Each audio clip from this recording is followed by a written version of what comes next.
दोस्तों आज मैं आपको कुछ ऐसे विशालकाय जानवरों से मिलाने वाला हूँ जो अभी के टाइम में तो एग्जिस्ट नहीं करते हैं और अब से कई हजारों सालों पहले इस धरती पर राज किया करते थे, जिनके सामने हमारे आज के समय के जायंट एनिमल भी काफी छोटे लगते थे।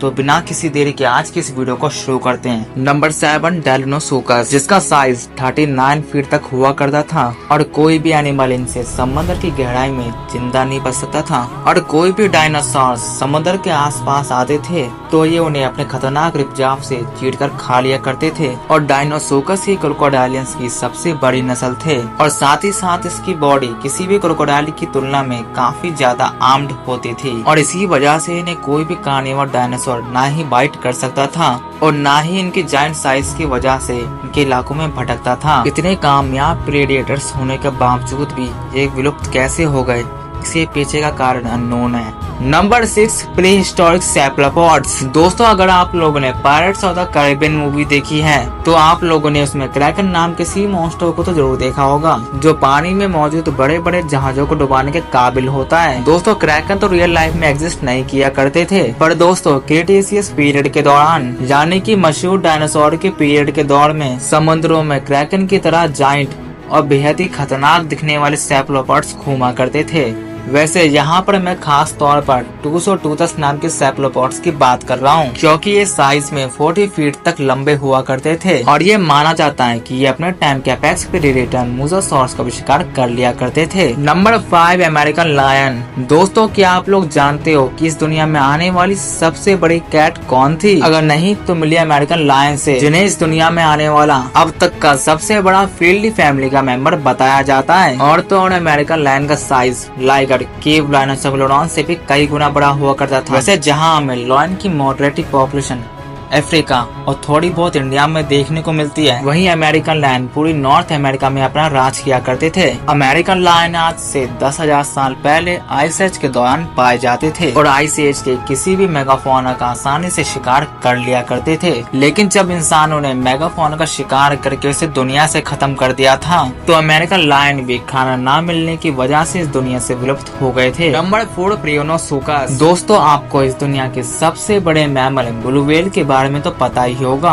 पर क्या आप लोग जानते हो कि इस दुनिया में आने वाला सबसे बड़ा एम्फीबियन कौन था? अगर आपका जवाब है नहीं तो मिलिए प्रियोनोसोरस से, जिनके पास इस दुनिया के सबसे बड़े एम्फीबियन होने का रिकॉर्ड है, क्योंकि इनका साइज एक स्कूल बस के जितना हुआ करता था। और तो और प्रियोनोसोरस इस दुनिया में अर्ली पर्मियन पीरियड में पाए जाते थे, जिस वक्त इस दुनिया में कोई भी क्रोकोडाइल जैसा जानवर इवॉल्व नहीं हुआ था। इसलिए प्रियोनोसोरस ने अपने आप को क्रोकोडाइल जैसे इकोलॉजिकल माहौल में फिट किया हुआ था और यही वजह है कि प्रियोनोसोरस एक एम्फीबियन होने के बावजूद भी किसी जायंट क्रोकोडाइल की तरह दिखाई देते थे। लेकिन जब रेप्टाइल्स का एवोल्यूशन शुरू हुआ तो प्रियोनोसोरस इस दुनिया से विलुप्त हो गए थे। Number 3 mega पिराना।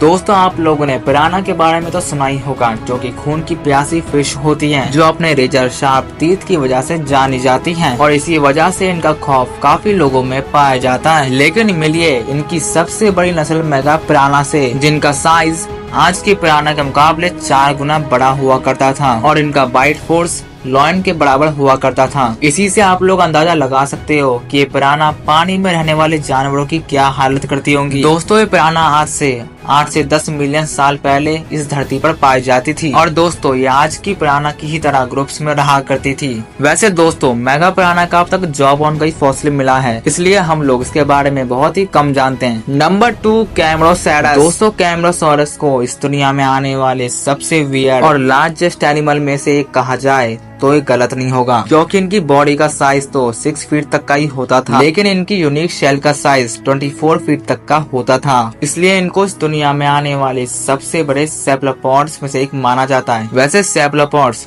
ऑक्टोपस और स्क्विड जैसे एनिमल्स को बोलते हैं। कैमरोसोरस आज से 470 मिलियन ईयर्स पहले इस दुनिया में पाए जाते थे और फेमस सी स्कॉर्पियंस का शिकार किया करते थे। लेकिन जब समुद्रों में लाइफ डाइवर्स होनी शुरू हुई तो कैमरोसोरस इस दुनिया से विलुप्त हो गए। नंबर 1 टाइटैनोबोआ। दोस्तों टाइटैनोबोआ सांप आज से 60 मिलियन ईयर्स पहले इस दुनिया में पाए जाते थे, जिनका साइज 42 फीट लंबा हुआ करता था। और दोस्तों टाइटेनोबोआ वासुकी इंडिकस के बाद दुनिया का दूसरा सबसे विशालकाय सांप है। दोस्तों टाइटेनोबोआ के पास एनाकोंडास की तरह जहर फेंकने की क्षमता नहीं होती थी। दोस्तों टाइटेनोबोआ को शिकार करने के लिए जहर की जरूरत पड़ती नहीं थी, क्योंकि ये इतने बड़े होते थे कि ये अपने शिकार को जकड़ कर उन्हें मार कर खा लिया करते थे। लेकिन दोस्तों जब प्राकृतिक जलवायु में परिवर्तन हुआ तो टाइटेनोबोआ इस दुनिया से विलुप्त हो गए थे। तो दोस्तों आज की हमारी ये वीडियो यहीं पर खत्म होती है। वीडियो अच्छी लगी तो वीडियो को लाइक करना, चैनल पर नहीं हो तो चैनल को सब्सक्राइब करना और कमेंट करके बताना आपको हमारी वीडियो कैसी लगी। वीडियो अच्छी लगी हो या बेकार लगी हो, कैसी भी लगी हो, कमेंट करके बताना, ताकि हम अपनी वीडियो में की गई गलतियों को सुधार कर आपको बेटर वीडियो दे सके। मिलेंगे नेक्स्ट वीडियो में, तब तक के लिए goodbye and take care.